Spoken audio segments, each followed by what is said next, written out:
Let's see, just a couple of, quick things here. Wanted to mention that the women's group also does a brunch.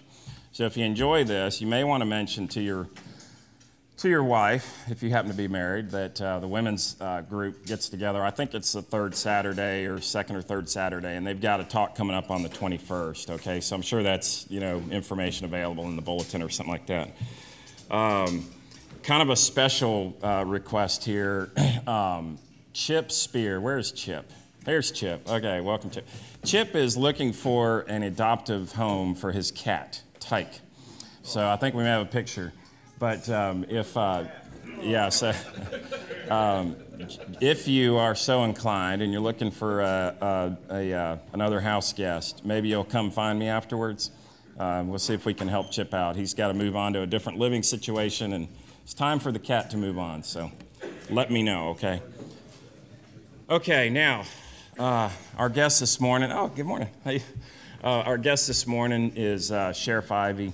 I was told I'm allowed to call him Wayne. And I was shocked to know that he knew my address. And there are so many jokes to choose from, I was spinning through them this morning, the donuts. On the drive in, I was thinking to myself, if I happen to be speeding, what a perfect excuse. Sorry, Deputy, I'm going to meet your boss. He's going to be talking about doing good things. But anyway, when I had called Lindsay and said, hey, would the sheriff mind coming to talk in our men's group? First thing, he loves to talk. It won't be a problem. Make sure you put him on a time limit. Actually, what happened was Sheriff Ivey came to my store, when he was running. I had a chance to meet him there, and I was amazed that, that he had taken an interest in, in such a small business where he would just come, and spend an hour of his time just getting to know people. And I thought, wow, that's interesting. I'm riding around with a sticker on my truck of his competitor, his opponent, I guess, and so he and I got a chance to know each other there. And then I went to another fundraiser, and here he was speaking, and I started to get to know a little bit more about how big this man's heart is. And then I went to the anchor breakfast for the Brevard Neighborhood Development Coalition, and here he is again as the keynote speaker. And I thought, wow, this, he is really getting around.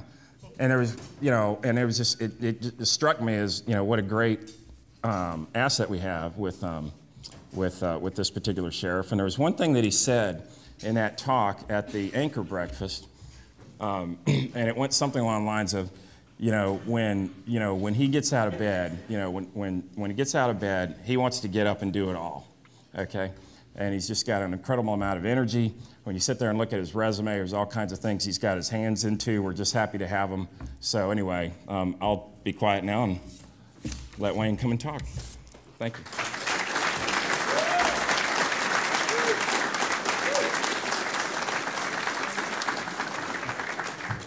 Good morning, everybody. Good morning. All right, so I have to clear up a couple things. First of all, Paul, thank you for having me here today.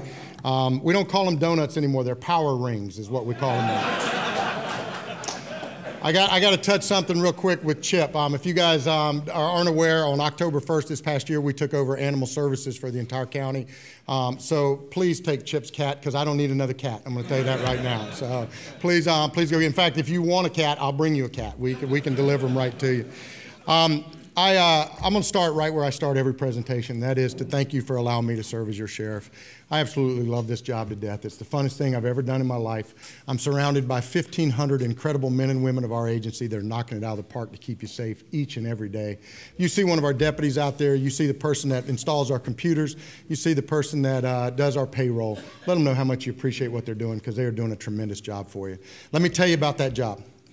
In 2013, we lowered the crime rate in Brevard County by 7.3%, and I was pretty happy with that, to be honest with you. In 2014, we've lowered the crime rate another 10.6%, so almost 18% crime rate reduction in 2 years, and that is amazing. So let me jump into what I want to talk to you about today. And my father, as I was growing up, used to always tell me that one day I would either be a politician, a police officer, or a preacher. And today I get to do all three. So pretty cool, right? As sheriff, I get to speak at many different types of events. As you heard Paul say, I get to do, I'm blessed to do a lot of things in the community with helping charitable organizations. I get to go speak about the crime rate. I get to go to budget hearings at the county commission. That one's not that fun, to be honest with you. I get to do a lot of different things as sheriff. Also as sheriff, I get introduced with my professional resume almost each and every event. They talk about the many blessings that I've had in my life in my professional career. They talk about the accomplishments of creating the child abduction response team for the nation, creating the first identity theft task force. They talk about at times when they introduce me about that I've testified before Congress.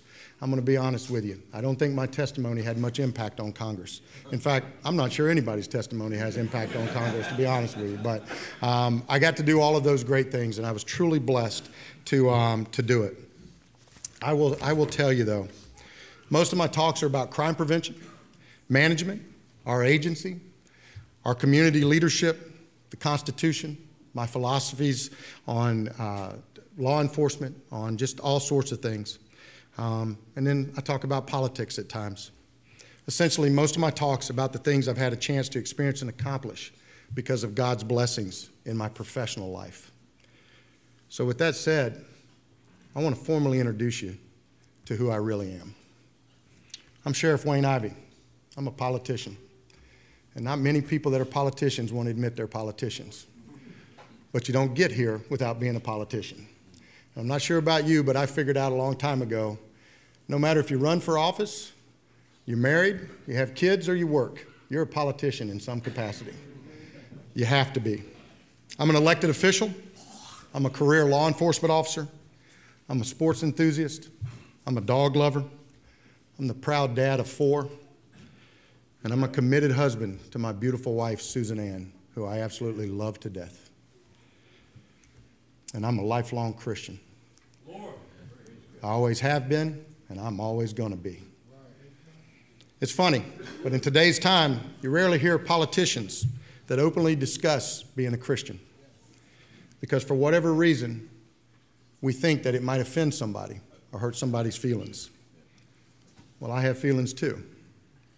And I want to tell people that I'm a Christian. And we can tell people verbally, or we can communicate it through our actions. But either way, we should be telling it.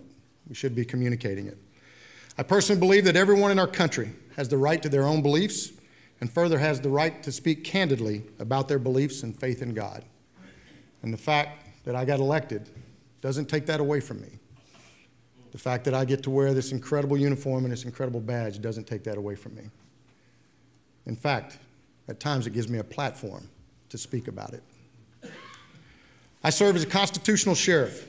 I support the Constitution of our great country, and I am absolutely positive that it gives every citizen the right to freedom of speech and religion. You can't have it both ways. You can't pick one and not the rest. You have to believe in every article of the Constitution, and I do. Sometimes I'll talk about my stance on the Second Amendment. I support the Second Amendment of the Constitution probably more than any other sheriff you'll ever see. I believe we live in a great county. I believe if you're a good person, if you don't have a gun, we ought to issue you one so you can protect yourself.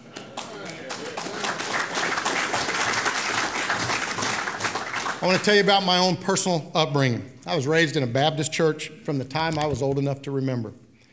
My mom would primarily take us to church, as my dad was a Christian, but rarely attended church with us.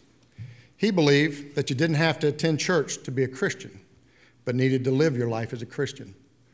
My mom believed you need to go to service every Sunday morning, every Sunday night, every Wednesday night, and anything they had special during the time frame. The church I grew up in always had dinner on the grounds.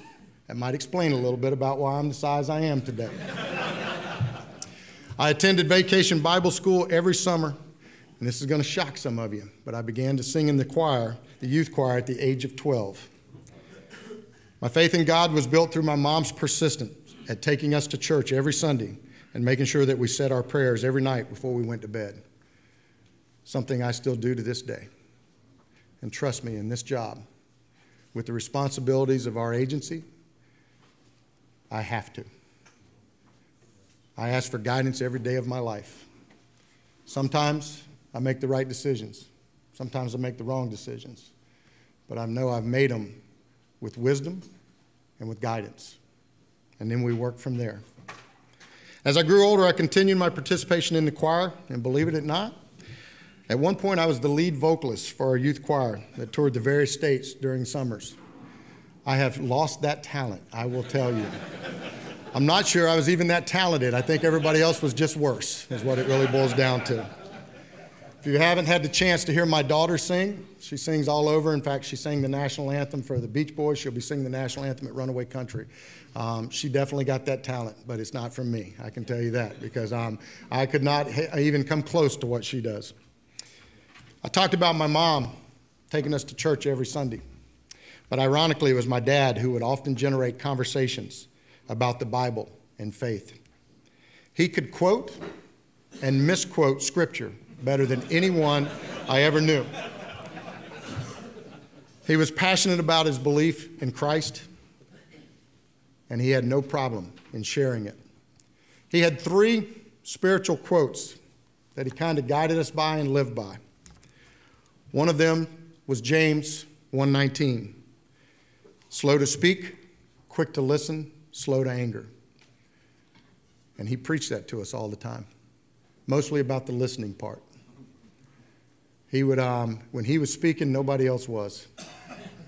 And he made sure that his kids understood respect, understood character, and understood behavior. His second scripture that he truly emphasized and that we all embodied was, "The wicked flees when none pursueth." And let me tell you, Dad and Mom pursued. They had no problem in making sure that they were keeping us accountable. I'm going to tell you about his third scripture a little bit later, and I think you'll all echo with what he had to say. They say that God has an amazing way of impacting your life and teaching you lessons. And it would be through a strange series of events that I would gain some of the greatest faith lessons I could ever imagine. At the age of 16-year-old, I went to work for a local funeral home for a man by the name of Charlie Helm. Now, working in a funeral home is not that strange. How I came to work there is even strange. I was working at a gas station. My brother worked there, and he'd asked me to help him for a couple days because the boss was off. Local funeral home. I was born and raised in a small town called Green Cove Springs, Florida. How many of you have ever heard of Green Cove Springs, Florida? Very small town. They put the enter and leaving sign on the same post. That's how small this place is. Everybody knew everybody. The funeral home director, Charlie Helm, and his assistant, Wes, come by, and they said, "Arthur, we need to go with you. The lady that passed away that we need your help doing the removal on has passed." Arthur said, "Well, I can't leave today." Now, the reason they needed help with this lady is because she weighed almost 600 pounds. And my brother was, like I am, not a small fellow. So they had counted on him to go help with this removal. And he said, "I can't go. I've got to run the station, but take my brother." I'm 16 years old, and I'm going to help the funeral home. I was in shock. Let me be honest with you. But it opened a door, because that day, after I got to hang out with them a little bit and see what they did, I asked for a job at the funeral home. When I got to the funeral home, I truly got to know Charlie Helm, a great man who always put God first, who always allowed God to lead his life, and who always shared his faith in God with everyone. He was truly a great man. I always tell people I was blessed to have 2 dads. I had my own dad, and then I had Charlie Helm.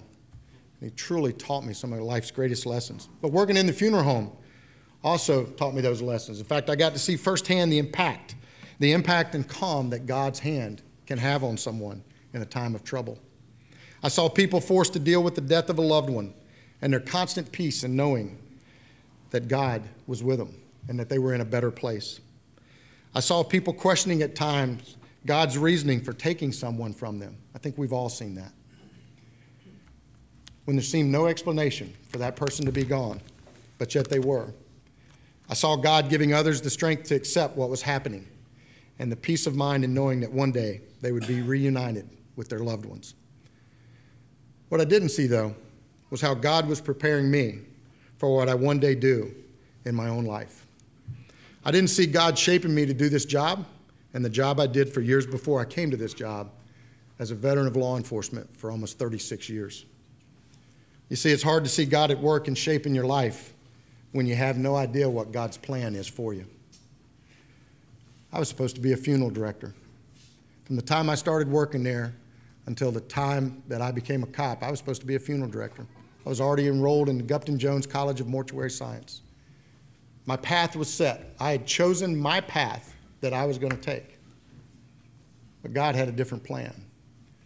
Because God put me in the front seat of a patrol car one night riding with a friend of mine that I met doing a funeral escort.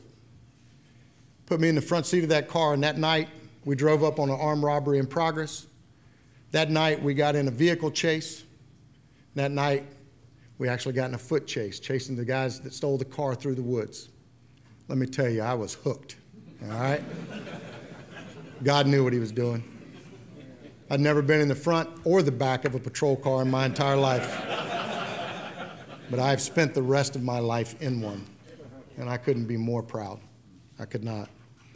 I look back today, and I know deep in my heart that no matter how much I wanted this job, I was never going to get this job if it wasn't part of God's plan. You see, we have a tendency to think that we design our lives. We have a tendency to think that we're the ones that are setting the pace. No, we're not. God's driving this train. Throughout my career, in fact, when I started to run for office, I actually sat down and wrote everything I had done in law enforcement. Every discipline that I'd been in. I worked in corrections. I worked in patrol. I worked in investigations. I worked narcotics. I worked in management. I worked in budget. I did all of these things. And I look back, and every one of those things happened in my life and in my career because I didn't get something I wanted. I'll give you an example. I wanted to be the chief of FDLE, Florida Department of Law Enforcement, in Miami. I won the oral board by 60 points. I knew it was mine when I left the building. Till the next day when I got a phone call telling me they picked somebody else. I wanted to be the chief in Jacksonville for FDLE.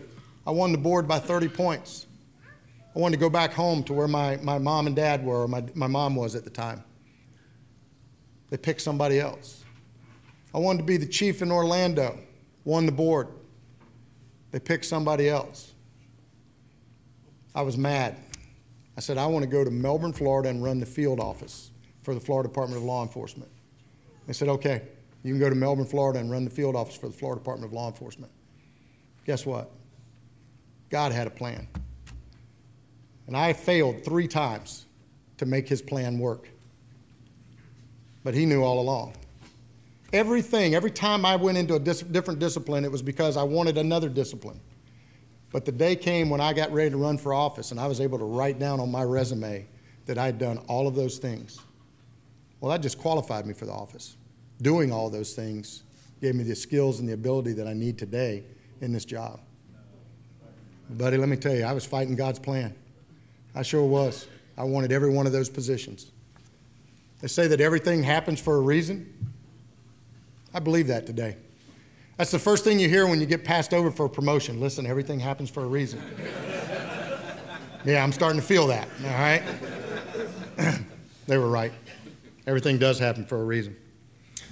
But God's plan went further for me. I was never going to have the family I have today if it were not part of his plan.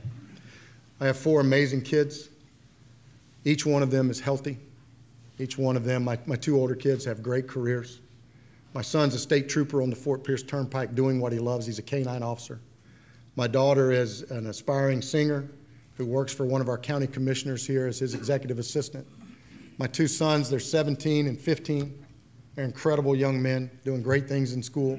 The 15-year-old's for sale, in fact, if anybody'd like him. Chip, I might even trade you a cat for that kid. Tell you that right up. He's a good kid. He just needs a good home. That's all it is. To be honest with you, I wouldn't be here speaking with you today if it were not part of God's plan. How many of you have ever said a prayer and wondered if it got answered? Every one of us. Because we want to say we have the faith, but then we question that faith. I'm going to tell you about the first prayer that I was ever absolutely certain got answered. In fact, there were a lot of prayers that I was certain didn't get answered. The first prayer that I ever was positive got heard and was answered was in 1997. I lost my dad to cancer. In 1993, I started with the Florida Department of Law Enforcement. It was one of the most awesome days of my life at that point. And I called my dad back in Green Cove Springs. And I said, I got my credentials today. I was in a 2-week academy getting ready. I'd already been a law enforcement officer for 13 years, but that was a proud moment for me in getting on with the FDLE. I called my dad, and I could hear something in his voice. I said, what's wrong? He said, oh, nothing. Everything's good. I said, nah, what's wrong? That day, my father had been diagnosed with cancer, but he didn't want to tell me that because he didn't want to rain on my parade. So we started the battle like so many in our country do. Started the battle of chemo, the regiments, everything else. And I watched my dad embody what he had always told me, to be strong, be faithful, and believe. And he did. He was there. He fought it, was successful in putting it in remission for quite some time. In September of 1997, my father lost his battle with cancer.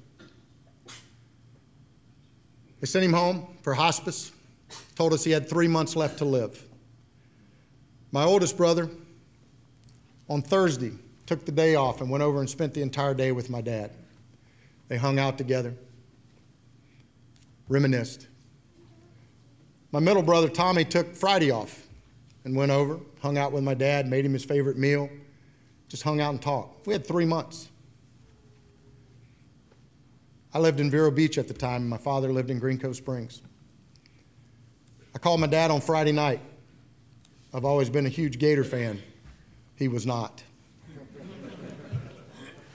I said, hey, I'm thinking about going to the Gator game. You want to go with me? I knew he couldn't go. He knew I knew he couldn't go. He said, no, boy, I don't believe I'm going to make that. I said, well, I'm going to come up and we'll watch it on TV.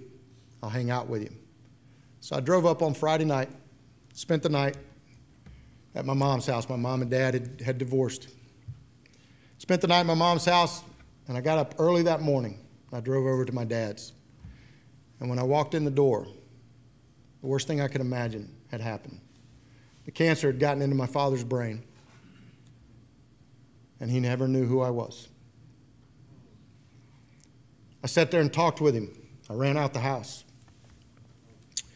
I ran down to the dock. And I pulled myself together and I went back. I sat there with my dad. It was killing me.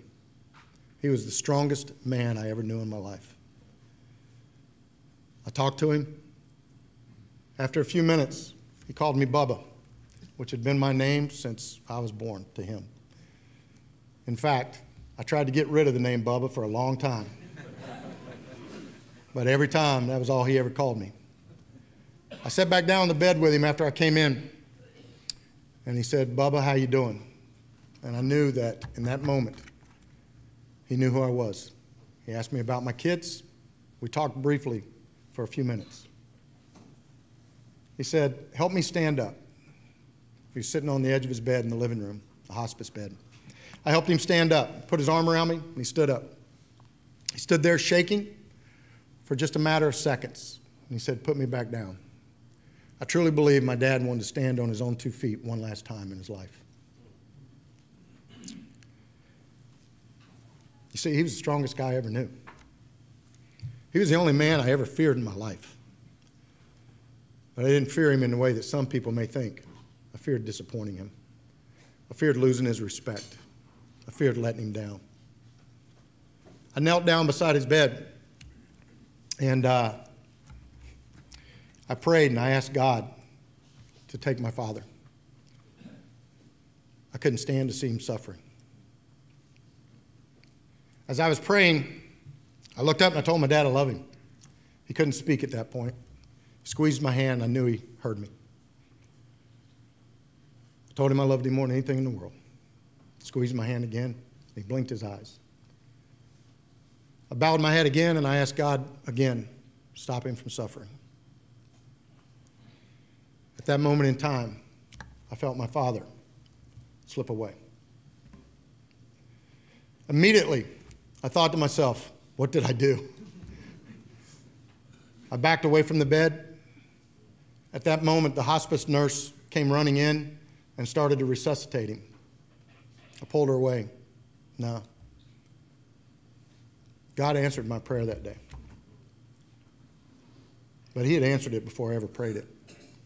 Because you see, I almost didn't go that weekend because I had 3 months left to see my dad. But I knew I needed to go see him that day. I believe my dad lived long enough to see his 3 boys. I believe God allowed him that. I believe that God took my father peacefully and kept him from suffering. And I believe every day of my life that he's sitting upstairs looking down at me. There's no question in my mind about that. I lost my best friend that day. It's funny. I'm not sure how many of you have lost someone that you just absolutely admire and love to death. But that was in 1997, and to this day, there are still times where I think about picking up the phone and calling my dad. There are times where I wish I could share something with him, positive or negative, that was happening in my life. And there's times where I forget that I can share those things. In fact, he already sees them. What happened next, I didn't anticipate. Because I became one of those people that I saw at the funeral home that questioned God's plan. And I lost my faith a little bit. I had that tendency to say, why me? Why'd you take my dad from me? He was a good man. I'm proud to tell you that was a very short-lived loss of faith. It was a struggle. Losing your dad can be one of the hardest things you do. You see, God had a plan for me. He had a plan for me to serve. I always thought that I was serving with the Florida Department of Law Enforcement. I spent 20 years with the agency, had 13 prior to that with 2 different sheriff's offices. But I can tell you, that was all building up to the plan. The plan was for me to get the opportunity to do the job that I do today. The plan was for me to have the experiences that I've had in my life to be able to do this job. The plan was for me to be smart enough to take the agency that we have, recognize it was a tremendous agency, that the former sheriff had left it in tremendous spots. And the plan was for me to just infuse new energy. That was the plan. Every day I have to make decisions that in some way impact a person in our community, either in a positive or negative way. Every day I ask for guidance in my decision making and for wisdom in that decision making. Because see, what my mom taught us years ago about asking for help in prayer, asking for guidance, is a lesson that I still carry with me today. Every day of my life, I thank God for giving me the opportunity to serve and for giving me a life I could have never designed for myself. Let's be honest. If I was in charge of designing that and steering that train, I'd be in Miami, Florida right now as the chief for FDLE. You do not want to live in Miami, Florida. I can tell you that right now. All right? That's where I would be at.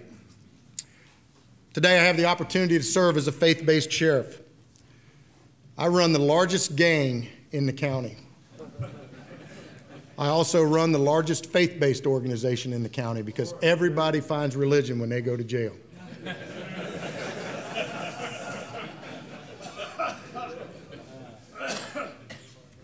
And we help them. I'll tell you something. Sitting in this job, everyone ought to have to run for office at one point in their life or be an elected official. It makes you look at how you appear more than anything you can ever imagine. Things that we took for granted or that I took for granted, things that nobody was probably really watching. You have to watch every moment of yourself. You have to self-police. I live by the mantra that my microphone is always on. No matter what I say, somebody might be recording me. And if they're not recording me, they're listening to me. Every email I send has to be crafted in a certain way because it's public record. When I'm driving down the road, I have to do the speed limit. Some of you ought to try that once. You really should. I can't go out to the supermarket dressed in flip-flops and a pair of shorts and a tank top because somebody might see the sheriff dressed that way. It makes you live your life entirely as you really should be living your life anyway. Our agency puts a lot of emphasis on faith and family. You know, we talk about faith, but we forget about family sometimes. I tell every one of our deputies, when I swear them in for the very first time, I tell them two series of things. One, I want them to come to work and have fun. I want them to put bad people in jail because that's what we get paid to do. I want them to do it more professionally than anybody else in the country. And I want them to go home safe every night. That's my charge to them. And then I tell them about joining the family of the Brevard County Sheriff's Office. I tell them you have your family at home and you have your family at work. And just like your family at home, you're going to get in fights. You're going to have disagreements. You're going to have that family member, and every one of you has it, that you really don't like that much. But at the end of the day, they're your family.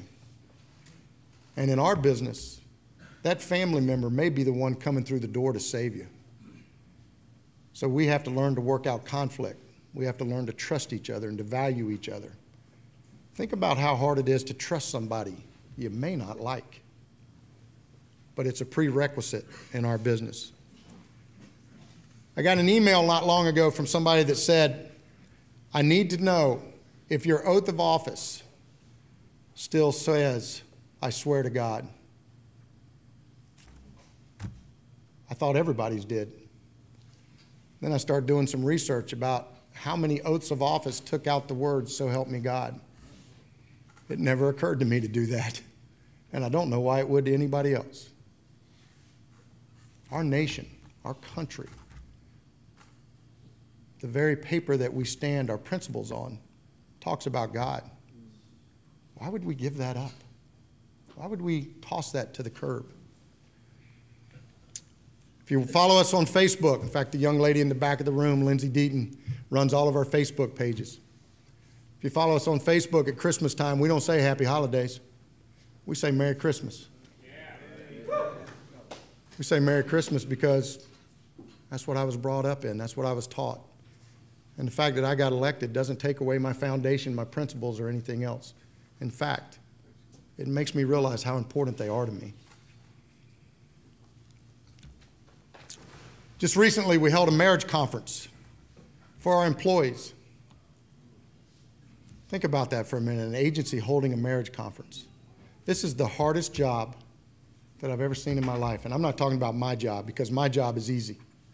My job is I get to come out here and talk to you. I get to do budget. I get to do these things. I've got men and women that are being shot at. I got men and women that are in fight. Today, somebody from our agency will be in a fight. Today, somebody will see a gun pointed at them. Today, somebody in our corrections unit will have to go in and secure a cell. Our team's at risk every day. And then they go home, and their spouse says, what'd you do at work today? And you got two options. You can relive it, which I'm not sure is real healthy, or you can say to your spouse, I don't want to talk about it, which I'm positive isn't healthy. I know at my house, when Susan Ann says, what'd you do today? I pull a list out of my pocket because I don't want to tell her I don't want to talk about it. I'm married to an Italian-Irish redhead girl. It ain't going to go good for me. We put this marriage conference together because we wanted to strengthen our families. Law enforcement suffers from one of the largest divorce rates of any profession. I don't want our team to see that. I don't want our team to face that.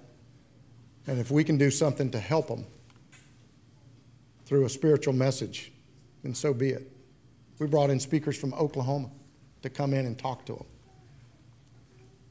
We had over 180 members of public safety, not just our agency, but fire departments, police departments that attended that marriage conference, that stood up there and said, this is the right path.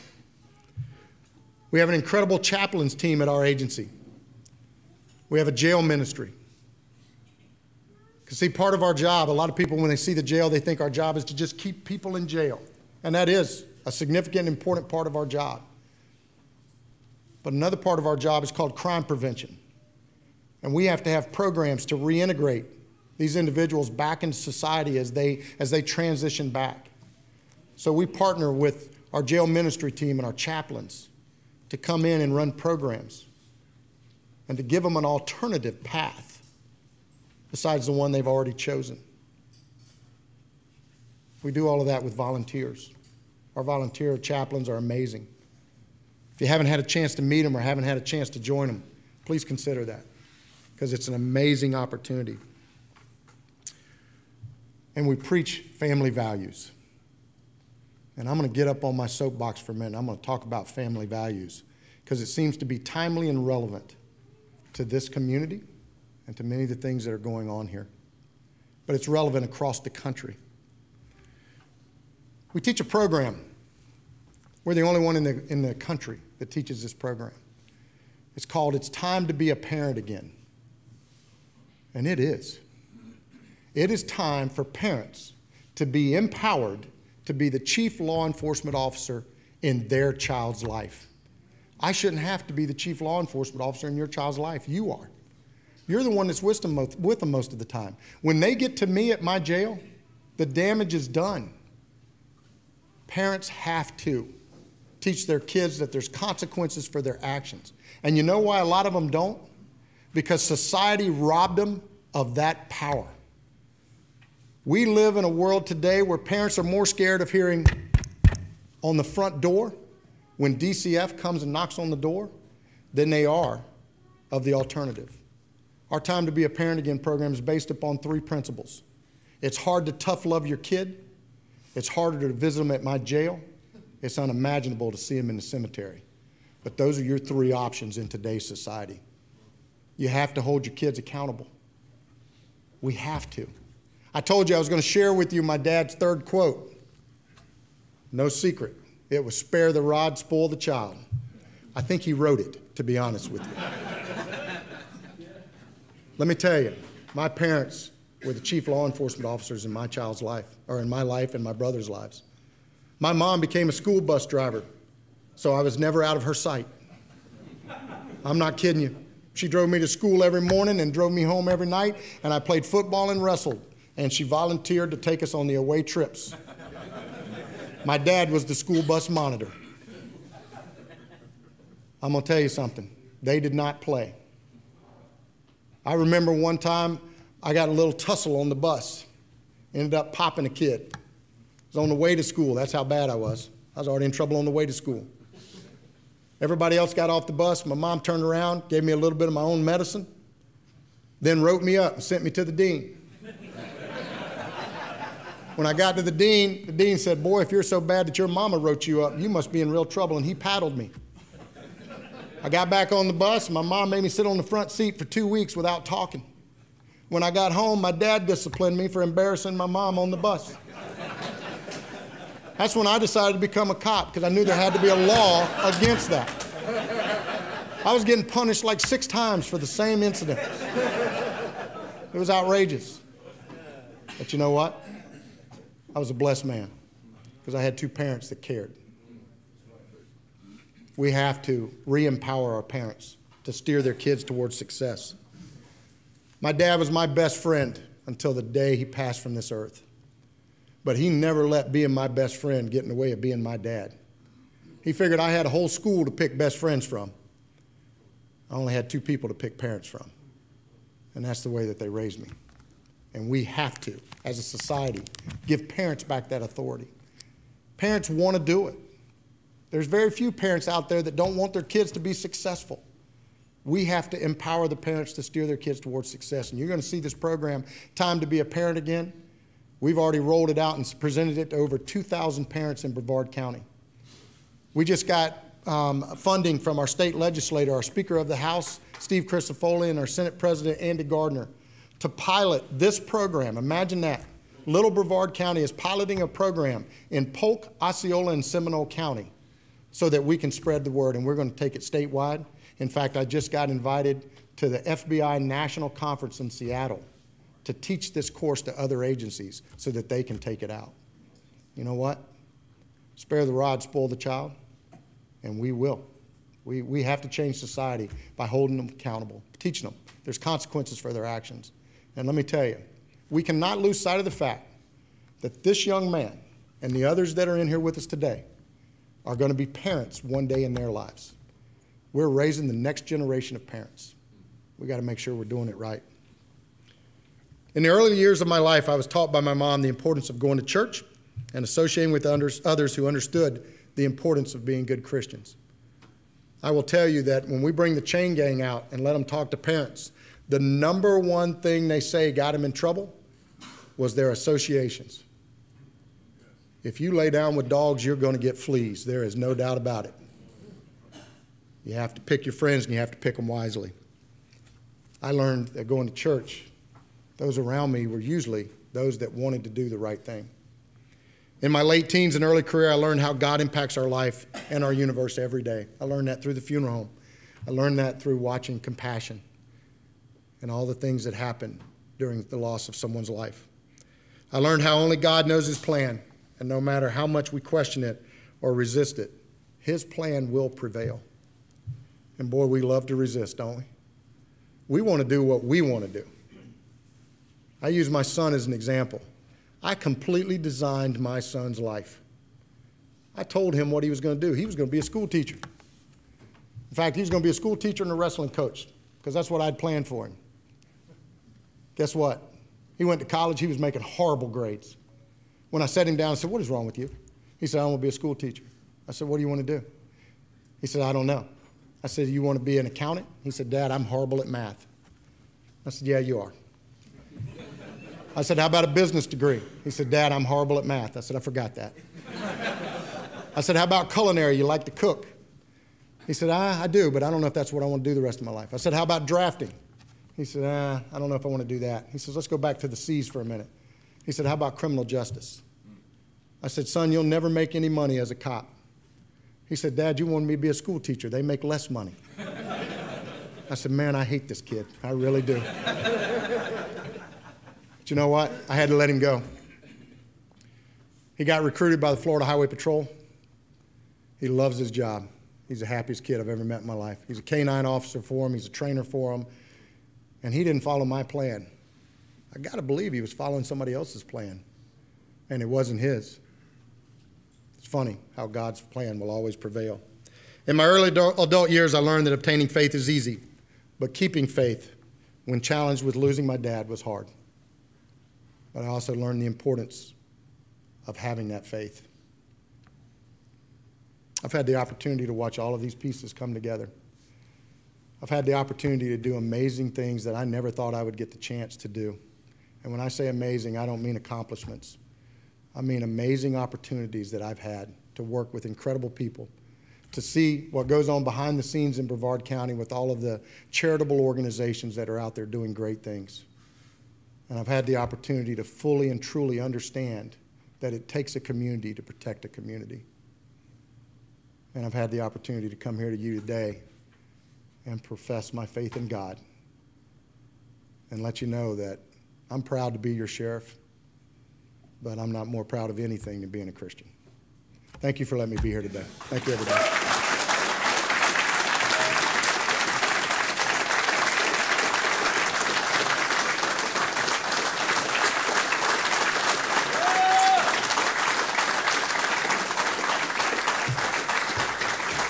How about some questions?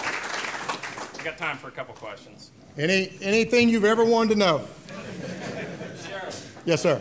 Hey, I'm a recovering alcoholic and sober for 28 years. Do you all have a program? In fact, I've talked to Kurt Smith about it, about bringing AA into the jail. We do. His question, if you couldn't hear it, was do we have a program about bringing AA into the jail? And we do. It's actually incorporated into some of our drug resistance programs and things of that nature. The problem for us in the Brevard County Jail is this. The average length of stay for an inmate in our jail is 27 days.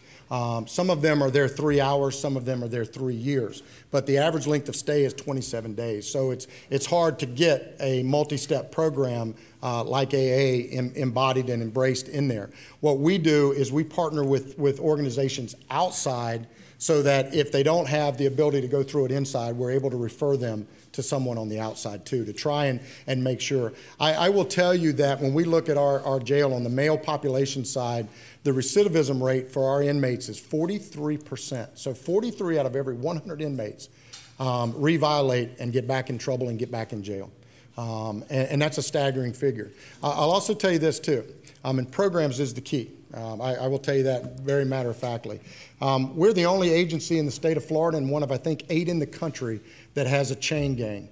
I put the chain gang back into effect when I became sheriff because I can tell you, it was a deterrent to Wayne Ivey.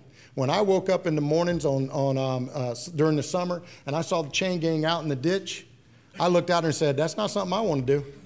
So I'm going to avoid that process. So we started our chain gang, and it is absolutely a crime prevention tool. I want mom and dad to be driving down the road with their child in the car, see the chain gang working and stop and say, that's what happens when you get in trouble. That's where you end up at. So when we looked at programs, regardless of those programs, if we get them into completion, chain gang is a perfect example of it, but recidivism rate's 43% for male inmates, unless they've been a member of the chain gang, and then it's 19%. All right, think about that for a minute. It works. And it's not the fact that they're out on the side of the road in chains that changes it. It's the fact that they have to learn to work together as a team, that they're part of something positive. We bring them into our Time to Be a Parent Again class and actually have them speak about where their life started to turn to crime. They are part of helping make a difference, and it's making a difference for them in that. So, yes, sir, we do try and incorporate as many programs as we have. The problem is sometimes we're pushed into small time frames to be able to do it. Yes, sir. Hey, Sheriff, my family, like many here, probably has been touched by substance abuse and illegal programs. Can you talk a little bit about how the department is trying to put their arms around trafficking? Yes, sir. If you couldn't hear it, a lot of families in our community are impacted by drug abuse and overdose and everything else. In fact, I can tell you in 2011, going back 5 years, we had lost over 1,000 members of our community to prescription drug overdose. 1,000 members in 5 years. So it impacts a lot of different families. And I will tell you that I've been a member of the Army, the military, if you will, in the war against drugs. And I will tell you that a lot of people say we're losing the war on drugs. Well, I'll just tell you that we've never won the war on drugs. I don't think we're losing it. I don't think we're losing ground. What I do think is that we have to put emphasis on it. And I'll go back to the chain gang in response to that. When the chain gang sits before the parents, inevitably one of the questions that's asked by the parents is, what was the first drug that you ever tried? And the answer, unequivocally, in every time we've ever done it, was marijuana. And so people say, well, marijuana is a gate drug. Well, you know what? I don't know if chemically marijuana is a gate drug or not. I personally believe that it is. But what I can tell you is that marijuana opens the door to poor associations and others that you can get worse drugs from. And we see it over and over and over again, where kids start with marijuana and they progress to other drugs. We put huge emphasis on it. We have a countywide narcotics unit that we work. We take off. You'd be amazed if every time we did a seizure of drugs, we came on and put it on Facebook or did a news conference. Usually what prohibits us from doing that is that person flips and we're working on the next person, the next person, the next person. But I will tell you that we're putting emphasis on that. We're doing it in another mechanism as well. Our crime prevention unit goes out and we speak regularly about the hazards of drug abuse. And people forget that alcohol is in the same boat. All right, we go out and we talk about not driving under the influence, and we talk about drug use and everything else. In fact, we created a program. You talk about programs that nobody else is teaching. I don't get it. We're teaching a program that we started right here that's called College Bound Safety. We go out and we speak to every senior in Brevard County, And that program talks to them about not only protecting themselves from personal safety and identity theft, but protecting themselves against drugs, protecting themselves against being in a car with somebody that's intoxicated. We go out and we present it to every senior that's about to go away to college, go off in the military, move out on their own, all of those. We are trying to get it. But it is a constant battle, I will tell you. And I will share this with you. You heard me earlier say that I had an opportunity to work in every aspect. I used to work undercover narcotics. I had one of the most awesome mullets you've ever seen in your life. It was literally amazing. I've shown pictures, and people just stand in awe of my mullet, all right?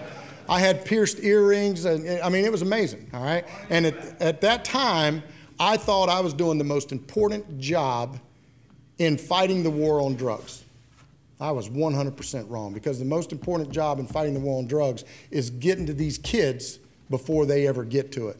All I was doing was putting out fires. Our crime prevention unit, our school resource officers that work every day to try and impact these kids, they're the ones that's the front line of that war. Yes, sir. I'll put you in a different direction for just a second. Sure. My wife's been a volunteer with Animal Services for many years, and she just is so happy that the Sheriff's Office has taken over for that. Is there anything you can share about the Animal Services and what you guys are doing? Absolutely. We just took over Animal Services October 1st. In fact, in the same day, we took over port operations for all security, and we took over Animal Services. I took over Animal Services for this reason. My wife told me to.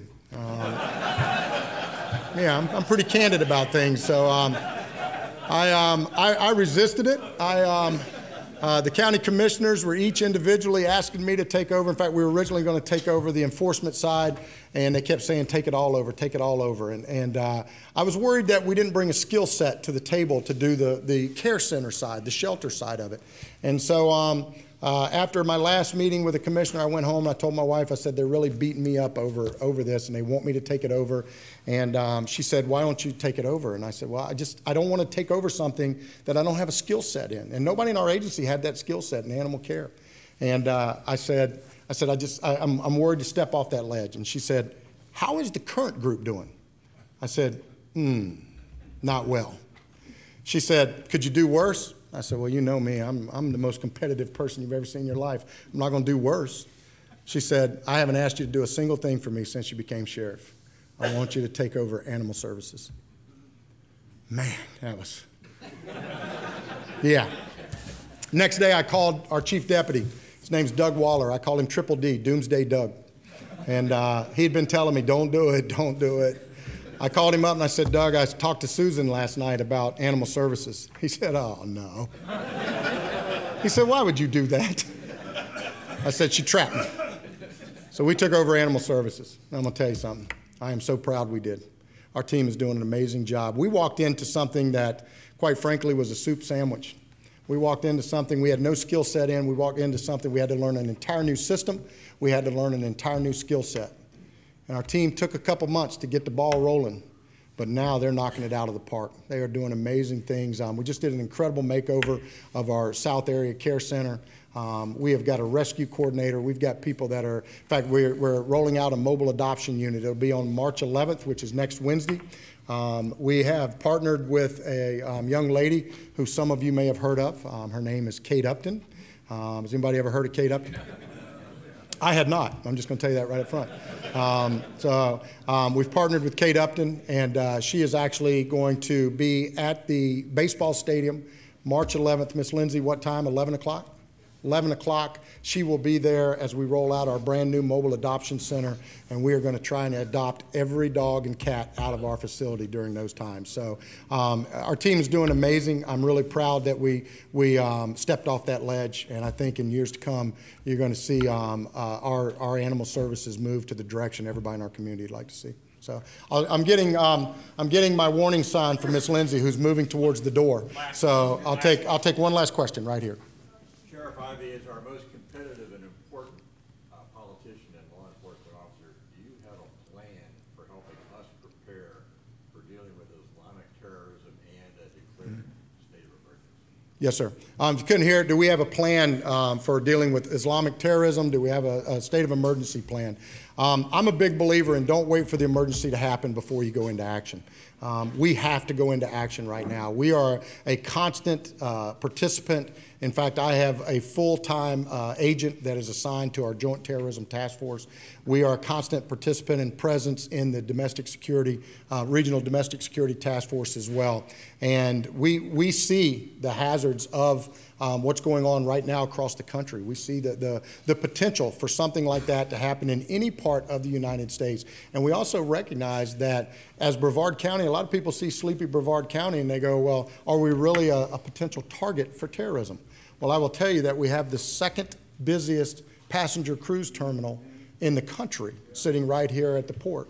We have amazing organizations that are here. Harris Corporation, which does a lot of military type technology and everything else that are sitting right here in our backyard. We have Patrick Air Force Base, which houses one of the most important features in nuclear terrorism and everything else right here. So we are a target. In fact, I will tell you this.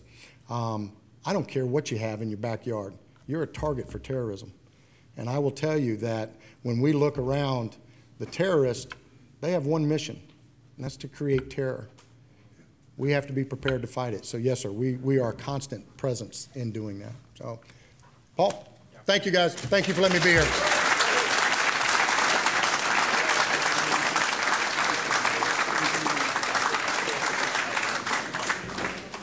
Okay, thank you. Hey, next month I'm going to try to get somebody more dynamic. I apologize.